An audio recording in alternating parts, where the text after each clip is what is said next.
Hey guys, it's Danny. Welcome to another episode from our Myth or Truth series. Today we have a special New Year episode.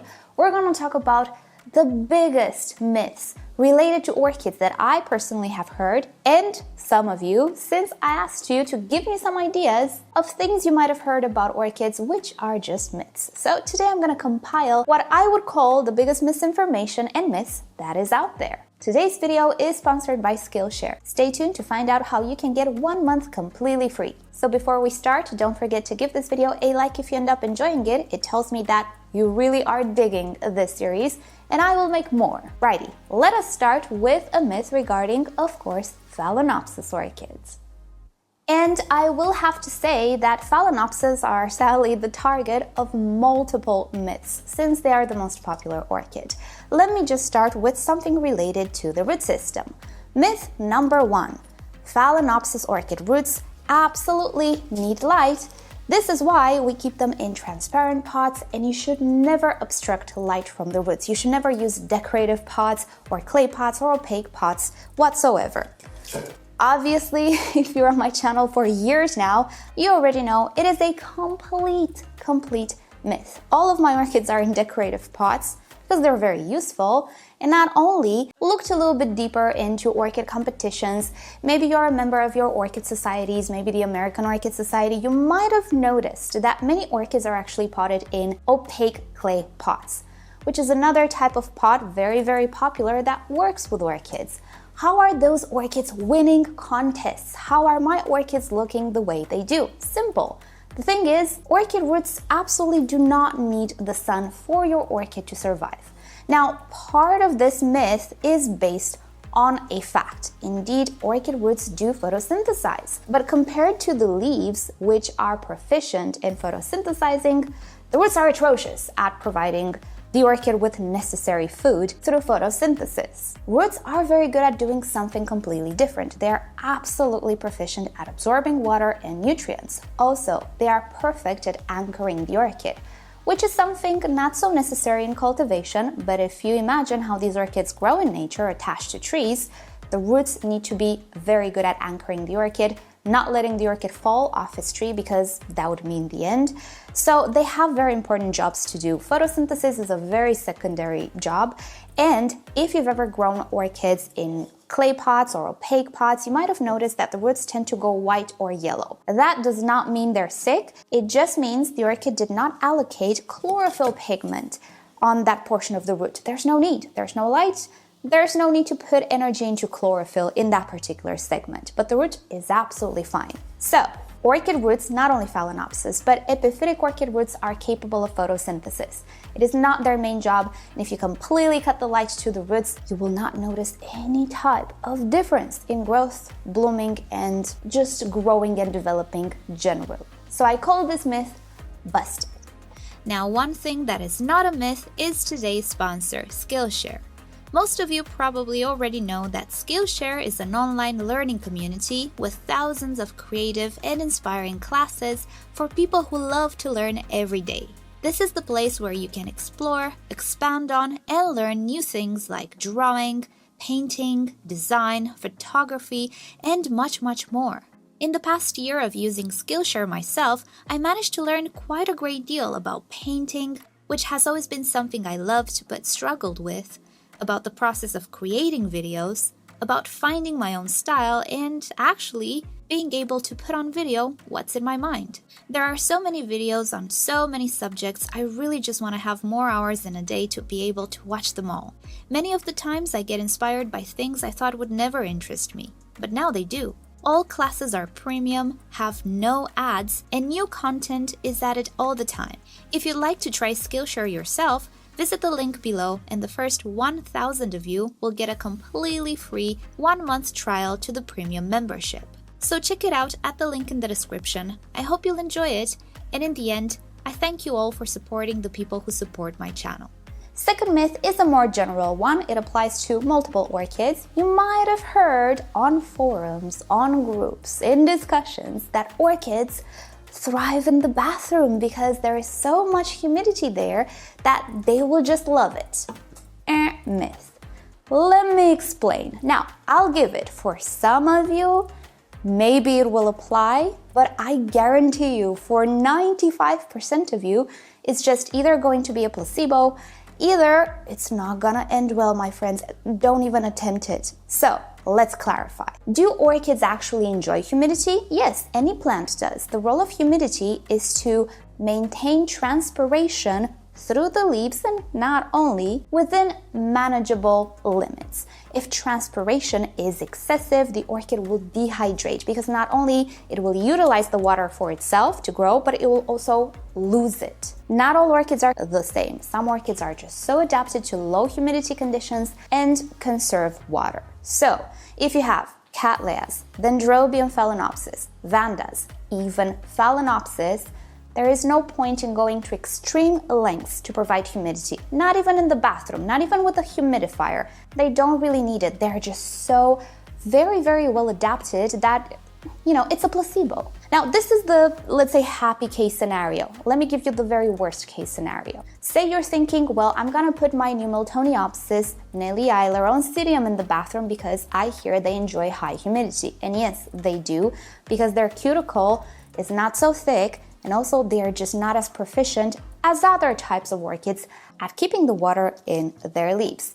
However, there are some perils when it comes to the bathroom. First off, why do you have humidity in the bathroom? For most of us, it's because of the showers we take, and that humidity, more or less, is steam, because most of us do shower with, if not hot, then warm water, not cold water. So that humidity we perceive is actually steam. It is warm or hot steam.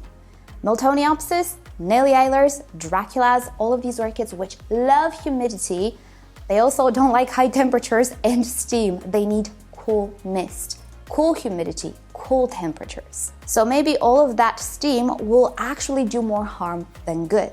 Then, depending where you're gonna put your orchid in the bathroom, you might actually hit it with the shower. And again, if you have the habit of taking warm or hot showers, that will not be all that great for the orchid. The temperature of the water might really damage it, but also the fact that you're gonna keep it always very, very, very damp, depending on the medium as well. Maybe it's gonna be a recipe for molds. If you don't ventilate your bathroom accordingly, you might actually end up with more trouble than good from that bathroom environment. Then, do you ventilate your bathroom? Yes, we all do, because otherwise we will have mold. What is the temperature outside? If it's kind of cold, what you're gonna do is put your orchid through a temperature swing. It's gonna be really warm and steamy while you take that shower, and then when you open the window and it's cold, it's gonna abruptly, oops, I didn't mean to slap you, I'm sorry. It's gonna abruptly drop. That temperature swing, it's not good for buds, it's not good for flowers. Phalaenopsis are super well known to lose their buds with temperature swings, particularly if it gets very, very cold. And Phalaenopsis are really not the only ones. And then, again, depends where you're putting your orchid in your bathroom. Do you have enough light in your bathroom? Because, for example, I don't. I have a very tiny bathroom with a very tiny window, and the light that I keep on while I shower is just not enough to provide the light or photoperiod these orchids need. So if you do have a big window, it might work out. If you have a bath and you never shower, you just take baths there, again, it can be okay, but how much humidity do you have there? Maybe you don't have as much as to actually count. And it's also fluctuating, which is not a good thing. We need the humidity to be constant to act on the rate of transpiration, not 5 minutes humidity and then dry. So in the end, the chances of your bathroom being an optimal environment are like this. It will apply to some of you. Let's say to 1% of you. If I have 100 viewers, 1 of you will have success with the bathroom. If I have 10,000 viewers, 100 of you will have success. You get it? So that's why you always see comments, 1, 2, 3 comments saying, well, I have success. Yes, because you're part of the 1%. But generally speaking, bathrooms are not really good environments for orchids. They can be potentially dangerous due to fluctuations, lack of light, excess humidity, which can lead to molds. It's a very, very fine equilibrium. Generally speaking, you can keep your orchids anywhere in the house. You just need to try it out, see how they do. But the bathroom is definitely not the best room you can keep your orchids in. I would say for the most popular of orchids, your living room is the best because it will have the temperature you like, and if you like the temperature, most of the orchids will like it as well. It's not gonna have excessive moisture steam, water on it everywhere on the leaves. It's gonna have proper light, most probably because you have bigger windows in your living room, and so on and so forth. So, as far as I'm concerned, and before I completely damage this beautiful orchid, I call this myth busted. Next up, and this is a bit of a controversial one, but I'm well seasoned. I have almost 9 years of YouTube experience.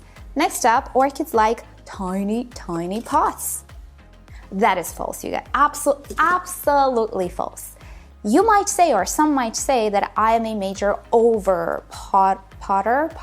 Harry Potter. I pot my orchids in larger pots than I should, and guess what? I have no issue with that. The thing is, the orchid doesn't really know what type of pot you're using and how big it is. It doesn't know it's a pot. It thinks it's somewhere in nature, if you will, and quote unquote to all of these terms, I don't think they're sentient. What matters is the conditions that they encounter. They do have ways of telling how the environment that surrounds them is, from detecting water levels to the chemistry of the environment, such as pH, the availability of nutrients, to even detecting light and where the light is coming from and trying to grow sometimes opposite to the light, detecting gravity, and so on and so forth. They detect a lot of things. One thing they do not detect is the size of the pot. Let's think about it. How do these orchids actually naturally grow? Well, they grow up on a tree, most of the epiphytes, and if they're not epiphytes, they grow in the ground. Apart from all of these things that the roots can detect, it is a given that they can grow on that tree trunk or branch as much as they feel like, as long as they want, actually, as long as they can. When we put them in the pot, they will not say, oh, this is a tight environment, so I'm gonna like it more than if it was not such a tight environment. What they could detect is the fact that they do attach to the sides of the pot. And when roots attach to something, in my experience, they do tend to grow more vigorously. They do tend to follow that surface because to them, to the orchid, it means that the roots are capable of anchoring the orchid as best as possible, which is one of their functions. It's what they are supposed to do. It's their job. Getting to the sides of the pot is not a huge deal. The roots can grow pretty fast. And even if this pot was 1 centimeter or 1 inch bigger, they would still get to the side and circle the side of the pot just as well, because the roots can grow pretty long. And they don't have a perspective of being enclosed or snug or things of the sorts. That is something that helps us in cultivation, because one of the things that is true is that generally speaking, smaller pots will tend to dry out faster than bigger pots, depending on the potting mix. Let's say I have the same potting mix in this pot and in this pot. This one will dry faster generally if I don't have a super thirsty orchid in this pot. That's a whole different story. There are variables, but generally the smaller the pot, the faster it dries. And that can be a good thing, particularly with beginners that don't really know how frequent to water, the technique they should use depending on the potting mix and the orchid, and so on and so forth. Generally, it is safer for a beginner to water less frequent and to have more of a dry pot than a wet pot, which sometimes, not all the time, smaller pots can help you with. But the orchid herself cannot care less about the size of the pot. If you have a bigger sized pot with not such a water retentive medium, you can get the same results as in a tiny pot, which is actually what I do, because I really don't like to repot orchids sooner than 2 years. And some orchids just grow so fast that I would have to repot them in 1 year if I would pot them in the, let's say, traditionally sized pot they should be potted in. No, I'm just gonna pot them directly into a big pot, and I'm just gonna be careful that I don't make the potting mix very water retentive and that I don't water as frequent as to keep them soggy all the time, risking suffocating them by clogging the air pockets. That's the explanation. So there is an idea there, but it's vague and it doesn't apply to everything and everyone. So taking it at face value, no, orchids do not care about the size of the pot you're using. You can use whatever you want. You can plant your orchid in the garden if it's a terrestrial. And if it's an epiphyte and your climate permits, you can put it up on your tree. And you don't have to compress the roots or anything. Let it spread however much it wants. because it doesn't care. And I personally don't like generalizing like that because people will definitely get the wrong idea. Trust me. Oh, you don't know how many comments I get telling me, that's too big of a pot, you're gonna kill your orchid. Well, why don't you subscribe, watch my videos, and you're gonna see if I'm gonna kill your orchid. Stay up to date. Here's another good Phalaenopsis one. After they bloom, Phalaenopsis orchids take a rest. They go a little bit dormant. False. False, false, absolutely false. If your orchid appears to not do anything or worse, becomes limp, you have a problem. Your orchid did not go dormant. Whether they're summer bloomers or the standard Phalaenopsis you find at the flower shops, they don't have dormancies. They don't take breaks. They're active all year long. They're not the type of orchid that requires a drier rest. It might lose leaves, it can go limp. No, nothing of the sorts. They should grow continuously. After a Phalaenopsis orchid blooms, it should go straight into active growth, vegetative growth to be more exact, which means new leaves and new roots. Blooming is just the phase of any orchid. It is the reproduction phase, if you will. The active vegetative growth means growing new structures that will sustain the plant alive. In the case of Phalaenopsis, typically they spike during autumn, winter, they bloom in the spring more or less, and if you don't instigate some new spikes, which I don't, then it will eventually lose her flowers and start to grow leaves and roots. If it doesn't do that, we have a problem. One very common problem is that people try to promote secondary shoots, meaning cutting the spike above a node. I actually have a video on it, which is fun. You know, it's fun to play around with multiple blooms and so on, but this can also delay active growth. If the orchid decides to put its energy into new branches, new flowers, it can sacrifice active vegetative growth, which is very, very important. But don't worry, it's not necessarily gonna kill the orchid. If the orchid is healthy, it can bloom 1 year, 2 years if you keep trying to promote the flowers without issue. But at some point, you have to be a little careful because it can deplete itself. So, one, if your orchid doesn't start to grow new leaves and new roots, it might be that the flower spikes are still on. It might be that it's trying to produce a secondary branch. So its focus is not on vegetative growth. Second, there we go. The temperature or environment might not be okay. It might be a little too cold, it might not have enough light, but typically it's a temperature thing. Now, this is not your fault. Typically, Phalaenopsis orchids are artificially induced into blooming by nurseries through control of the temperature, so you can find them available even in the summer, even in the winter, even in the spring. But they're a little off-season. So if an orchid starts to lose its flowers, but it's still winter, it's not spring or summer yet, then the temperature simply is not right for vegetative growth. Case in which the orchid can decide to produce some more blooms or produce another flower spike, and that is okay. Let her do her thing. It's gonna get seasoned. Most probably in springtime, it will start to grow vegetatively, and if it doesn't, you can just cut the flower spikes and it will definitely do so. And third, you might actually have an issue with your orchid. If your orchid becomes limp, it has a root problem. It is dehydrated. The roots are not absorbing water, either because you're not watering it, either because the roots are just not there anymore. They rotted. So I'll link you to a different video down below. I'm not gonna insist on it, but if your orchid becomes very limp and simply doesn't look healthy, it means it's not healthy. It does not go into dormancies. It is not going to be dormant. It is not going to be okay. And down below, you'll see how I like to rejuvenate these orchids. So Phalaenopsis orchids and dormancies? Your orchid should constantly do something. Sometimes you won't see it. Sometimes it's a root that grows inside the medium in the pot and you don't necessarily see it, but most of the times it is quite visible that it's always growing. And if it's limp, do take action because it's not okay. These orchids should never be limp. And lastly, a little myth about Vanda orchids. Vandas should always be grown either bare-rooted, either in a basket, either in that vase, in any case without potting mix surrounding their roots.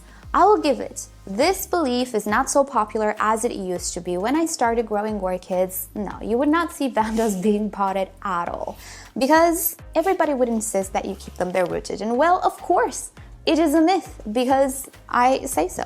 Currently, all of my Vandas are potted and they're growing just as well as a Phalaenopsis. So yeah, absolutely, it is a myth. The idea behind potting an orchid, even if it's epiphyte, is to provide a certain ratio between air and moisture. It is nothing else. This medium does nothing for the orchids. It doesn't provide food, nutrients, it doesn't feed the orchid, sustain it in any way. No. What it does is provide a certain ratio between air and moisture that these orchids like. And we only use potting mixes because we want to imitate what these orchids naturally get within the comfort of our own home and with the lifestyle that we have. Sure, if we would all be able to keep these orchids mounted, that'd be great, but who's gonna take the kids to school? Who's gonna go to work? Who's gonna cook? Who's gonna do the laundry? Who's gonna be shopping? Who will clean the house?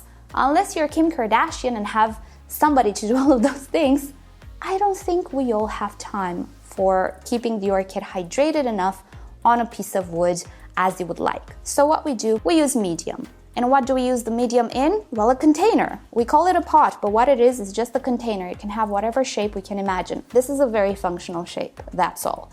And we mix this potting mix in such a way that we have air, because these orchids absolutely love air, but also some water retentive materials. And we choose the size of the pot to be able to hold the root system, but also to hold a certain amount of water.